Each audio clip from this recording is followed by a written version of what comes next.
अस्सलाम वालेकुम मेरी प्यारी दुनिया, कैसे हैं आप सब लोग। उम्मीद करती हूँ बिल्कुल ठीक होंगे, खैरियत से होंगे। तो आज मैं बनाने लगी हूँ अच्छा जी, तो मैं बहुत डिफरेंट तरह से चटनियाँ बनाती हूँ और इट्स वन ऑफ दैम। और ये टमाटो गार्लिक चटनी है, जिसके अंदर मैंने गार्लिक लिए हैं, बिरिया मिर्च लिए हैं, टमाटर लिए हैं और नमक और ज़ीरा मैं इसके अंदर ऐड करूँगी। सबसे पहले हमने इसको बॉयल करना है। कट करने के बाद तेज़ आंच पे इसको पकाना है। अच्छा, तो मैं टमाटो को इतना पकाऊंगी कि इसकी पील उतर जाए, ये इजीली ब्लेंड हो सके। तो मैं इसको तेज़ आंच के ऊपर पका रही हूँ। बस ये ऑलमोस्ट हो चुका है, अब मैं इसकी पील उतार लूँगी और ये फाइनल लुक है। मतलब ये इस तरह से हो जाएगा जब आप इसकी पील उतार लेंगे ना।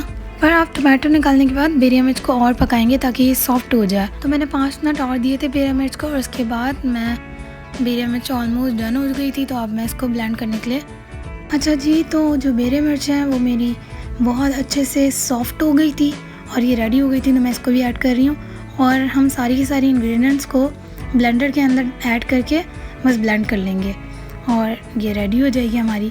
अच्छा, तो आप इस चटनी को किसी भी चीज़ के साथ खा सकते हैं, लाइक खिचड़ी, जो सॉफ्ट खिचड़ी होती है, जो सही वाली खिचड़ी होती है, और जो मोमोज़ और चाट में भी लोग ऐड करते हैं।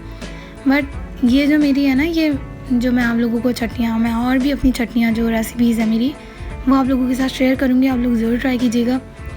ये बहुत औसम बनती है, स्पाइसी होती है और सारी चीज़ों के साथ ज़बरदस्त सा टेस्ट देती है। And it's ready. ये झटपट बन जाती है और आपने चीज़ों को अच्छे से बॉईल करना है, क्योंकि फिर इसका टेस्ट तभी आता है। गार्लिक होता है, नमक होता है, ज़ीरा होता है, टमाटर होता है, ईज़िली घर में के अंदर ये चीज़ें होती हैं। तो आप इसको ज़रूर ट्राई कीजिएगा। ये बहुत स्पाइसी होती है, मज़ेदार होती है, खिचड़ी वगैरह के साथ मज़े से खाइएगा इसको। और मुझे सब्सक्राइब करना नहीं भूलिएगा। अल्लाह हाफ़िज़।